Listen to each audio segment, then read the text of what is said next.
সংস্কারের জন্য প্রাথমিকভাবে ৬টি কমিশন গঠন করেছে অন্তর্বর্তী সরকার, যারা আগামী মাস থেকে কাজ শুরু করবে। রিপোর্ট দাখিলে সময় পাবে ৩ মাস। সন্ধ্যায় জাতির উদ্দেশ্যে দেয়া ভাষণে এই কথা জানান প্রধান উপদেষ্টা ডক্টর মোহাম্মদ ইউনূস। বলেন, জাতি হিসেবে এবার আর ব্যর্থ হলে চলবে না, সফল হতেই হবে। আসসালামু আলাইকুম। অন্তর্বর্তী সরকার দায়িত্ব নেয়ার মাসপূর্তি উপলক্ষে জাতির উদ্দেশ্যে ভাষণ দেন প্রধান উপদেষ্টা। আধা ঘন্টার বেশি সময়ের এই ভাষণে ডক্টর মোহাম্মদ ইউনূস তুলে ধরেন প্রথম মাসে সরকারের কাজ ও ভবিষ্যৎ পরিকল্পনা। অভ্যুত্থানে নিহত সকল শহীদের প্রতি বিভিন্ন প্রতিষ্ঠানে শ্রমিক আন্দোলনের কারণে অর্থনীতিতে নেতিবাচক প্রভাব পড়ছে জানিয়ে অধ্যাপক ইউনূস বলেন, বিবাদমান সব পক্ষের সাথে আলোচনা করে সমস্যার সমাধান বের করা হবে। আহ্বান জানান দাবি আদায়ের জন্য কর্মসূচি দিয়ে মানুষের যাতায়াতে ব্যাঘাত সৃষ্টি না করার। শ্রমিক ভাই বোনদের অনেক দুঃখ আছে, কিন্তু সেই দুঃখ প্রকাশ করতে গিয়ে আপনাদের মূল জীবিকা বন্ধ হবার উপক্রম হলে সেটা ঠিক হবে না। দেশের অর্থনীতি ধ্বংসপ্রাপ্ত হলে সেটা ঠিক হবে না। শ্রমিক মালিক উভয়ের পক্ষে আলোচনা করে এসব সমস্যার সমাধান আমরা অবশ্যই বের করব।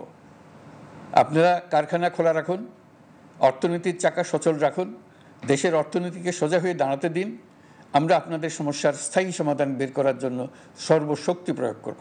আহতদের দীর্ঘমেয়াদী কেউ যেন আইন নিজের হাতে না তুলে নেন তার আহ্বান জানান ডক্টর ইউনূস।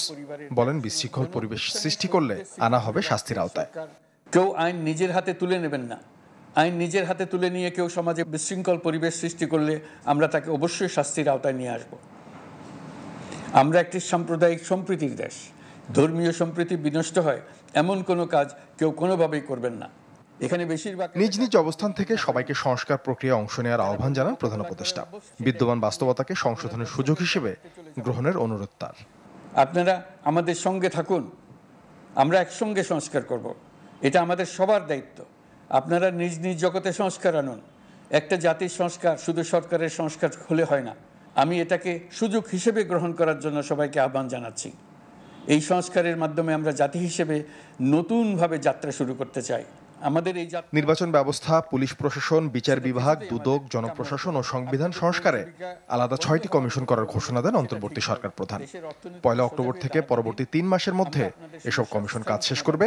তাদের রিপোর্টের ভিত্তিতে বিভিন্ন পক্ষের সাথে আলোচনার পর দেয়া হবে সংস্কারের চূড়ান্ত রূপরেখা। সাংবিধানিক সংস্কারের প্রয়োজন আমরা অনুভব করছি।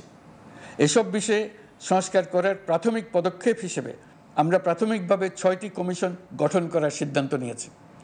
এসব কমিশনের কাজ পরিচালনার জন্য বিষয়ভিত্তিক অভিজ্ঞতা বিবেচনা করে ৬ জন বিশিষ্ট নাগরিকের নেতৃত্বে এই কমিশনগুলো পরিচালনা করার দায়িত্ব দিয়েছি। এরপর আরও বিভিন্ন বিষয়ে কমিশন গঠন করার প্রক্রিয়া আমরা অব্যাহত রাখব। কমিশনের রিপোর্টের ভিত্তিতে সরকার পরবর্তী পর্যায়ে প্রধান রাজনৈতিক দলগুলোর সাথে পরামর্শ সভার আয়োজন করবে।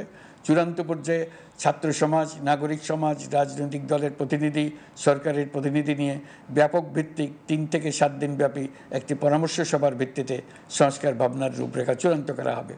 এতে দেশের আইন শৃঙ্খলা স্বাভাবিক রাখা গেলে প্রথম মাসের চেয়ে আগামীতে সরকারের কাজের গতি বাড়বে বলে আশ্বস্ত করেন ডক্টর মোহাম্মদ ইউনূস। সেটা ঠিক হবে না। দেশের অর্থনীতিকে সোজা হয়ে সাব্বিন শফিক, চ্যানেল 24, ঢাকা।